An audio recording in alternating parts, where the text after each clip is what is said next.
Hello. So after 10 long years, Mitchell and Webb are back with a brand new sketch show. A bit random, a bit strange, but I'll probably watch it. But hearing this news made me feel the need to go back and watch their comedy sketch show that aired all the way back in 2006, That Mitchell and Webb Look. And I'm pleased to say a large majority of it holds up, which, you know, is the best you can hope for with a sketch show. Unless you're Tim Robinson, your sketch show is probably going to be a bit hit and miss. But today I want to focus on the hits. I binged every single episode and crafted a top 10 of my favourite sketches. Now before I begin with the honourable mentions, please, for the love of fuck, listen to my rules. I'm just focusing on single episode sketches for this video. No recurring sketches unless it's just a follow-up in the same episode. That means no number wang, no prayer and a pint as much as it pains me, no Sir Digby Chicken Caesar, no Angel Summoner and BMX Bandit, no Get Me Hemmingmore, and no post-apocalyptic game show. And no disagreeing with my list. This is the objective list, and what I say goes. No, I'm just kidding. Please feel free to leave your own list in the comments, and feel free to tell me how wrong I am. Anyway, let's go. Right, first I want to get out of the way the sketches that wouldn't quite crack the top 10 for me, but ones I feel should still be acknowledged. Now we know. Now we know. Now we know. Yeah, now we know. No. Cut! I always love the Olivia Colman sketches, and the absurdity and meaninglessness of this one I find hilarious. Also, the comments on YouTube to this one are pretty entertaining, of the people trying to explain what now we know means, when I don't think there's an explanation. The argument sketch with David and Olivia, again, they're always great together, and it's a nice concept of flipping the levity of argument topics on its head. Speedo, mainly for the dance at the end with Terence Maynard and Daniel Kaluuya. Check it out! White Dude got some moves! Avocado Bathroom, Robert Webb's outrage is very funny in this one. Santa Claus's Brother, great example of a sketch played completely straight, but the comedy coming from the goofiness of the concept. Garnier Laboratory, very funny concept, and David's weird farmer character's great. Kill the Poor, just a simple but hilarious concept. Sometimes sketches are best when it's just a funny conversation. And lastly, I have to have it in honourable mentions, but overall I'm not really a fan of this sketch, but The Chiropractor. I know some see this one to be the best sketch of the entire show, but apart from the fairly interesting meta concept, I don't really find this one very funny after initial viewing. It feels a bit try-hard for me, like bordering on self-indulgence. I don't know, maybe I'm wrong, but fuck this sketch. Right, with that out of the way, let's get to the top 10. You need food with balls. So, fresh local fish. Do fish have balls? Shut up! Where some of the more topical sketches I think haven't aged great in the past, you're always safe with a Ramsey impersonation, and Webb does a really great job with his delivery. Not only that, but Mitchell's kind of skittish character that he does often makes an appearance, but something about the false teeth and zits they've added really adds to the realism. Also, Mitchell's rant towards the end feels especially Mitchell-y, that angry logic poking holes in the well-known Kitchen Nightmares style format. Not exactly rocket science, is it? This is one of those sketches where, you can see the punchline coming a mile off, but it's still really funny when we eventually get to it. A combination of the satisfying nature of putting Webb's character in his place. I just like the simplicity of this one, a concept that seems so obvious once you watch it, and it's surprising it's never been done before. I do love sketch shows that don't use canned laughter or a live studio audience, but something about hearing the crowd work out the joke at the same time as you does add to the atmosphere, and I believe it enhances the sketch rather than feeling like a crutch. The most beautiful woman in the world? I don't think so, mate. I mean, honestly. Another one that feels like it could be a topic used in an episode of David Mitchell's Soapbox. It's his classic use of pedanticism that defines Mitchell, being the most logical one in the room but still completely missing every sensible social cue he could take and doubling down on his point whilst the room erupts in outrage. Another nice, simple concept but executed perfectly. Constant, dizzying, 24-hour, year-long, endless football, every kick of it massively mattering to someone, presumably. Another nice, simple sketch before getting into the more high-concept ones. Not being a huge fan of football myself, parodying the high-octane promotional material for simply the concept of football is a really genius idea. And Mitchell's high-energy ramblings always make me laugh. The line about the Giants of Charlton playing against the Titans of Ipswich, making them both seem normal-sized. I feel I should mention as well that Mitchell and Webb look's ability to perfectly execute the style of the concept they're parodying.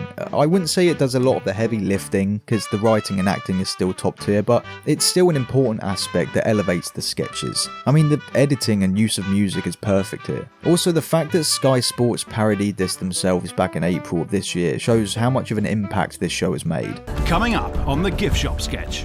Can I help you, sir? Yes, I'm looking for a gift for my aunt. I don't even know how they came up with the idea for this one. I usually don't love the use of meta commentary in that Mitchell and Webb look, but here it's used more as the foundation, where the real commentary is of the flash forwards and teasers used in reality shows or documentaries. It's really the editing and structure of this one that makes it stand out. Not a slow burn like the rocket scientist sketch that builds up to a punchline at the end, but the ridiculous nature really calls for the entire progression to be funny. The ink sketch-like graphics and Mitchell and Webb's very straightforward delivery is hilarious, and the narration by series regular James Backman is great as well. And then to top it off, showing the entire unedited scene during the credits is a really great ending to the sketch, highlighting just how much this and scenes in shows it's parodying can be extended to an insane degree. Carry on bowling and try and do that thing with your hand and your wrist where you make it bounce funny. I've always loved this sketch. I'm not sure how much of a fan favourite it is, but it's mainly due to the acting from Mitchell and Webb why I love it so much. The concept of a drama centred around cricket, but the writers not knowing much about cricket is hilarious. But I love how it's written to where you can tell they've at least read up on it briefly on Wikipedia. Mitchell's performance here is really top tier. It's when they really play off of timeless cliches that these sketches are elevated. Caesar, you filled the tank with brie! Shut up! The concept for this one is so strange. It's more of a short film than a sketch, but the absurdity of it makes it one of my favourites. From the weird soup song Mitchell listens to at the beginning, trying to create a robot that can smell for him, but ending up just giving it two things it can smell, being cheese and petrol, and then fitting a switch you have to manually turn depending on what's put in front of it. It's fucking insane. After a while, it's not even about a soup cook trying to learn to smell again, and it just becomes about a robot who works mainly with cheese and petrol but keeps getting them confused. It reminds me a lot of that Rick and Morty butter robot Rick makes. It's truly harrowing towards the end when the robot's found trying to light itself on fire using petrol. Very weird. It's a weird one, but I love it. Just the three of us, alone on my spaceship, heading inexorably towards the heart of the sun. In terms of concept, this one is probably my favourite. A real slow burn, this one, but one with a truly dark and twisted ending, which I do tend to favour more from that Mitchell and Webb look. This sketch has Robert Webb as a game show host, but delivering his questions painfully slowly and not giving the players time to answer. But there's a constant tense and harrowing vibe to the sketch that only really comes apparent after the great reveal towards the end.